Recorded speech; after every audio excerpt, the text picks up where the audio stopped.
Hey guys, welcome back to my YouTube channel. If this is your first time here, welcome. Today I will be doing a story time on getting back in the dating scene.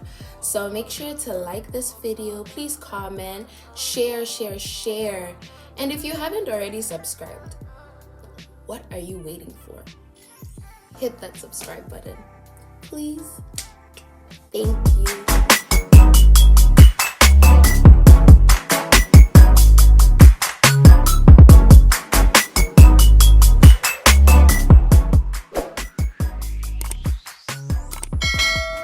Okay guys, so let's get into this video.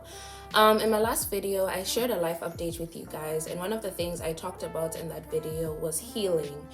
And I had mentioned to you guys a time when I realized that I had moved on and that I was okay.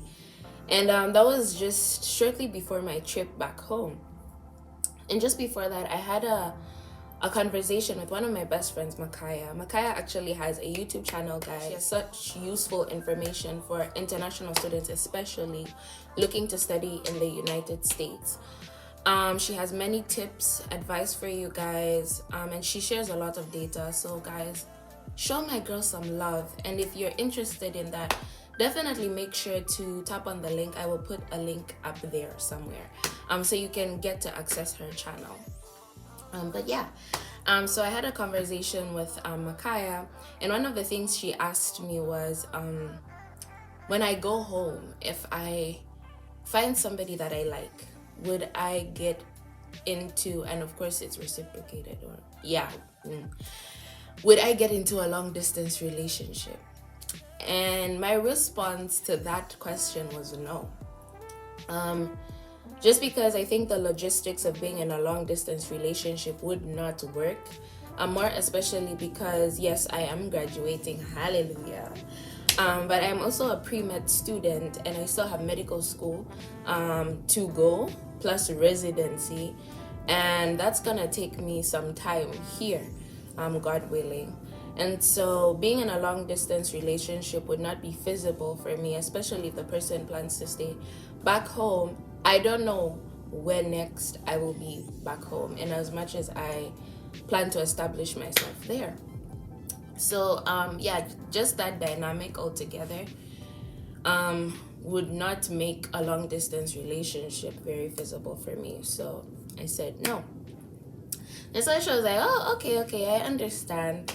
And so yeah, I went back home. And about 2-3 weeks after was my sister's wedding, which I also mentioned to you guys.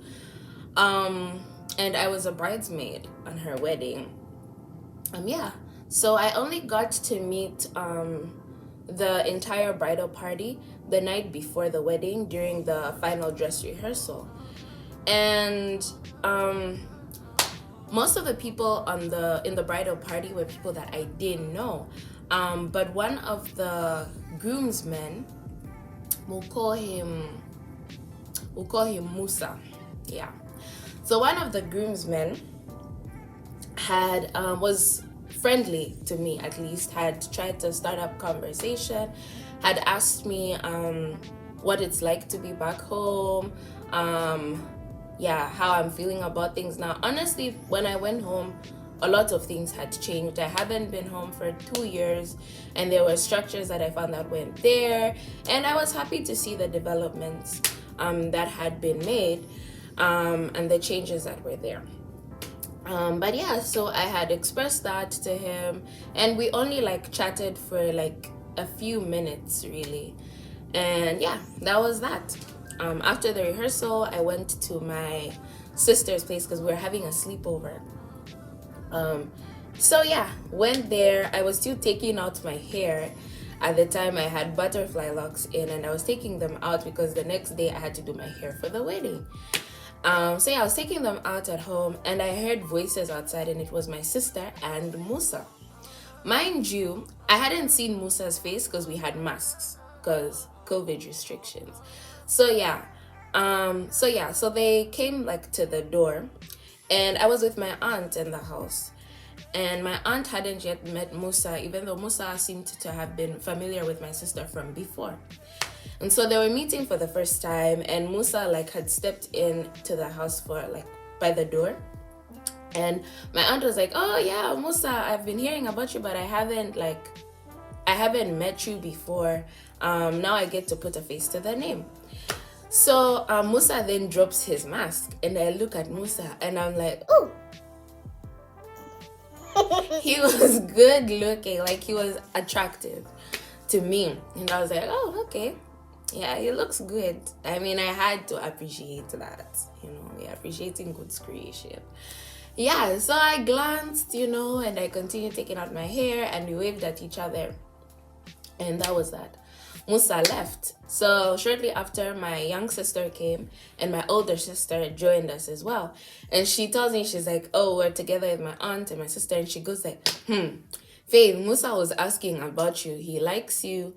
He's been asking about like when you're graduating, what you're studying, whether or not you'll be here, how long it will take, and all that stuff. And he had mentioned to my sister that he hadn't known to say they would be related in that way through me.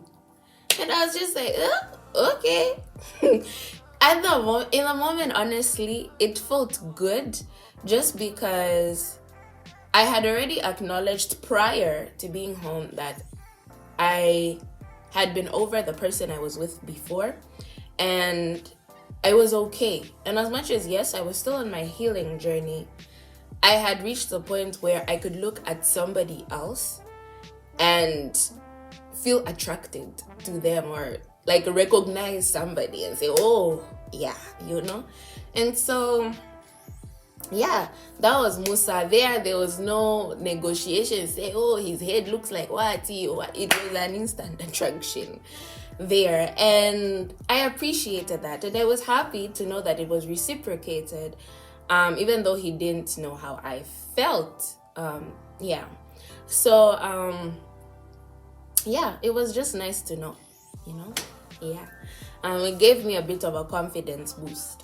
But yeah, so I was just like, oh, okay. And then I told them about the time we had chatted at church, which I didn't think too much about. And my sisters died. Like, they laughed at me when they heard the conversation, because they're like, he was trying to start up conversation with you. How did you not pick up on that? And I was just like, oh, well, I didn't know. But anyway, that was that. So, get to the next day, we get up early, prepare for the wedding, get dressed up, do our hair, and all that, yada, yada, yada. And then finally, it's time to leave for the church service, and we, the females, were late. Yeah, we got to the car, and it so happened that I was getting into the car that Musa was driving, and I was in the passenger seat. So, one thing about me is I'm so used to doing things for myself, like opening the door and things, like I'm so used to doing things like that for myself with no wahala. So like I hadn't even noticed. Musa came around, he opened the door for me, quite alright. And I said, oh, thank you. I got into the car. Now, I'll probably put up a picture of what my dress was like, but it was pretty puffy. And so like when I sat and the car was a lower level vehicle. So when I sat into the car, I had to pick up like my dress to put it in the car. And so I hadn't even realized that Musa the whole time was trying to help me with my dress. I was there doing it all on my own. And I realized after, I was like, oh, he was trying to help and he was being sweet. But yeah, I completely, yeah. I realized after. So he closed the door, got into the car, and we're waiting to leave because there were cars ahead of us. And he starts asking me questions like, oh, are you guys late? What were you doing last night? What happened? Did you guys sleep well? Yada, yada, yada. So we're talking about that and all. Like, he tried to make conversation even then. And I had reciprocated the same energy. I had responded and all that. We get to the church, the wedding goes on, it's a beautiful wedding, and we're done. So because of COVID restrictions, we couldn't have there couldn't be a reception as would happen typically. So instead, the bride and groom decided to have a little something for the bridal party.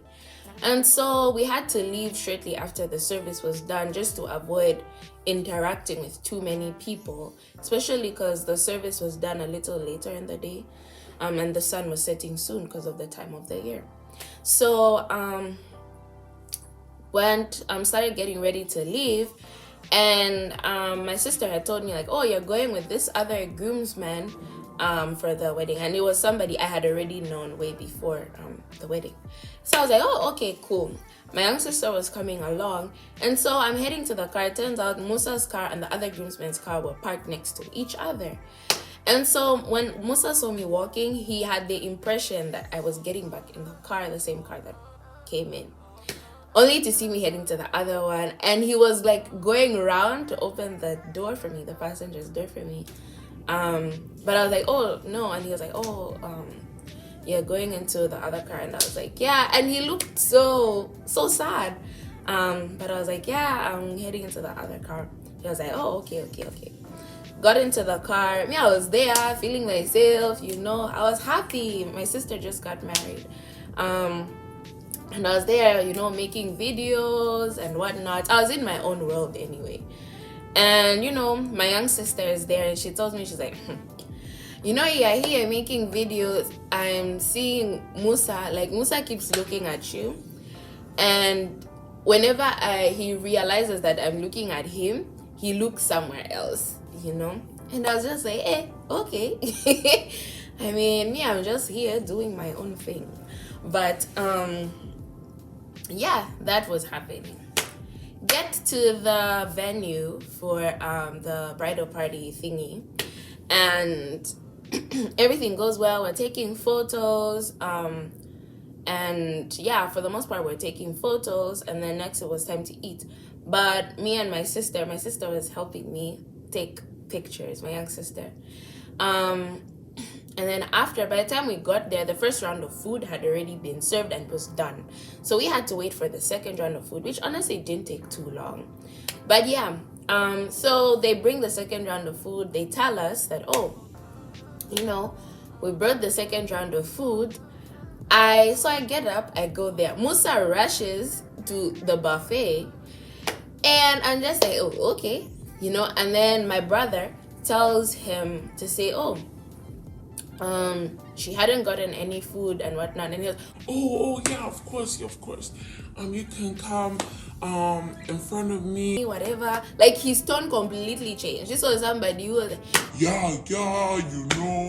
I want chicken, when we got to the buffet, he was like, make sure you get the food that you want. You can come ahead. And I was just like, okay.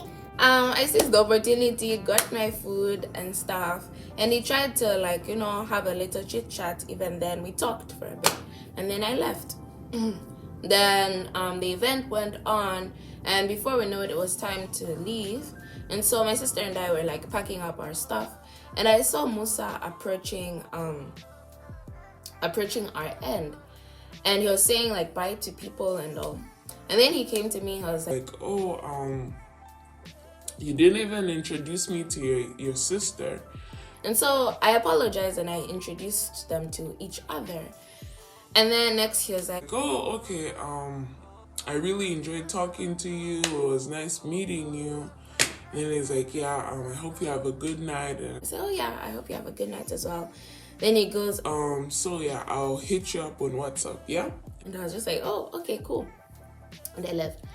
A part of me was like, why didn't you ask? Like, ask. You say, can I hit you up on WhatsApp? We were in a WhatsApp group. So I was like, oh, can I hit you up on WhatsApp? That petty side of me. But I was just like, okay, cool. I left it at that. So then, after that was a Sunday. I even, my sister, of course, my young sister made a big deal out of it. But I was like, he will most likely not, either he won't text at all, or he will reach out to me, but it won't be anytime soon. And so yeah, that was that. Got into the car, left for home. I had told my mom about it after the whole ordeal, and yeah, that was that. So Sunday goes, Monday, Tuesday, Wednesday, Thursday morning around like 10, I receive a text, and it's from Musa. So Musa then, like, he told me, oh yeah, good morning. Yeah, I thought I'd reach out to you and whatever. And I was like, oh, okay. And he wanted us to chat. But then Thursdays at home were like my busiest day. And so I didn't have that time to chat at the time. So I had expressed that to him, and he was like, oh yeah, okay, whenever you're free. From that point on, Musa and I communicated every day. Like, he would initiate the conversations with me every day.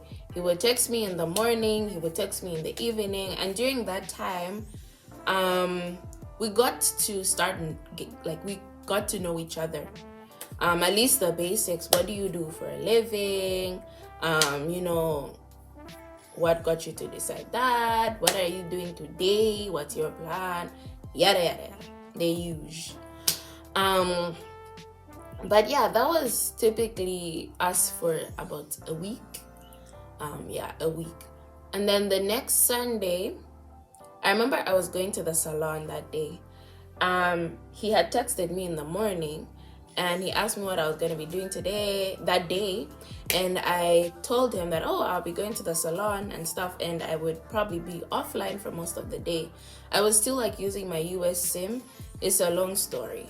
But yeah, so I couldn't really use like bundles or access Wi-Fi or things like, oh, I could access Wi-Fi, but I had to use the modem that was at home. Yeah. Anyway, so yeah, I told him about that. I didn't get a response by the time I was leaving for the salon. This light is looking good. Anyway, yeah, I didn't get a response. So I left it at that. Went to the salon, got my hair done. And then I got back home around like 6 p.m. And I checked my phone, I remember, and I hadn't heard from Musa. So I was like, hey, okay. And then I see, like, I was going through my WhatsApp statuses. Come to find out, hey guys, if you are watching this video, you have come to the end of my story time, at least part 1 of it. So watch out for my next video. In the meantime, if you like this story time, make sure to hit that like button, share, comment, and subscribe. Yeah, waiting for the plot twist in part 2. I hope you guys have a good week.